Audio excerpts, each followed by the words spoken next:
So my new book it's called Social Entrepreneurship, What Everyone Needs to Know.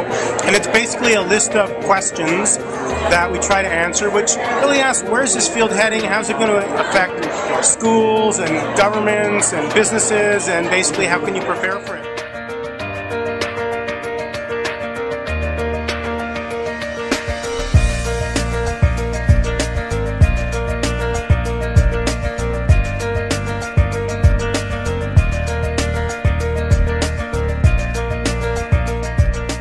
Some 20 years ago, social entrepreneurs were working alone. Fundamentally, they had no idea many times that other social entrepreneurs existed. Because they haven't always been defined as social entrepreneurs, because we've not always recognized them as such, they've had no collective identity. They have been lone pioneers.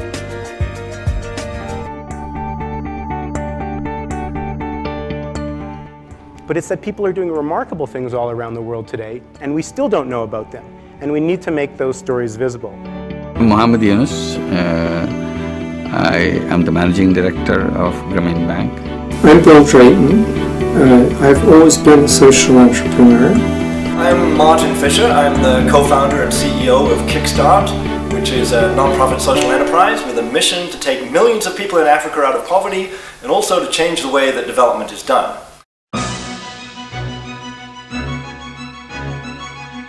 These entrepreneurs cannot do this on their own. They need support. They need support from funders, clearly, but they need strategic partnerships with mainstream business, and they need the support of government and policymakers. You need systems to identify the great solutions and then amplify those solutions, get them into public policy, make sure they get the right funding that they need. And now what you see in the world are a whole framework of supports that are coming up, coalescing very, very quickly to say, hey, social entrepreneurship is really viable.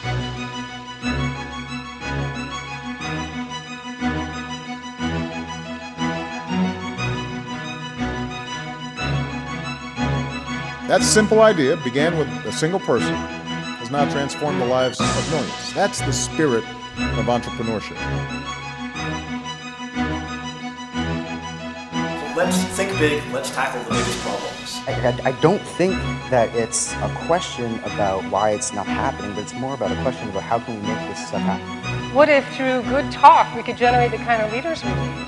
Development. Well, development towards what? Local social entrepreneurship, local economic development. You really, again, have to really understand what the problem is about. It means sitting down and listening to these people's life stories. And if you would take out a little time sometime and sit down with one of these people and listen to what they have to tell, you'd be very surprised. We have to have a revolution analogous to the civil rights movement or the women's movement, so that all young people, not just the children of the few fortunate families who go to the best schools that actually encourage this, but everyone grasps empathy, practices it, and then practices empathy, teamwork, leadership.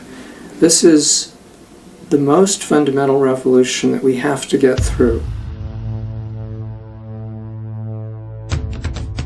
Don't think that you're too young, too old, too busy, or too insignificant to make a difference. How do you remember what the world has to teach you without losing sight of what you have to teach the world?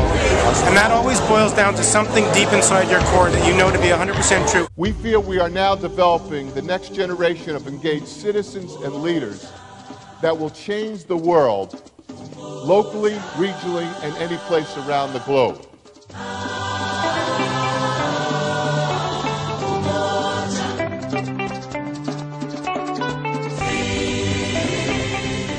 In this moment in history where government has, at least in some places, has failed to provide basic goods and services, the things that societies need to really allow individuals to thrive, social entrepreneurs are tackling those really big problems.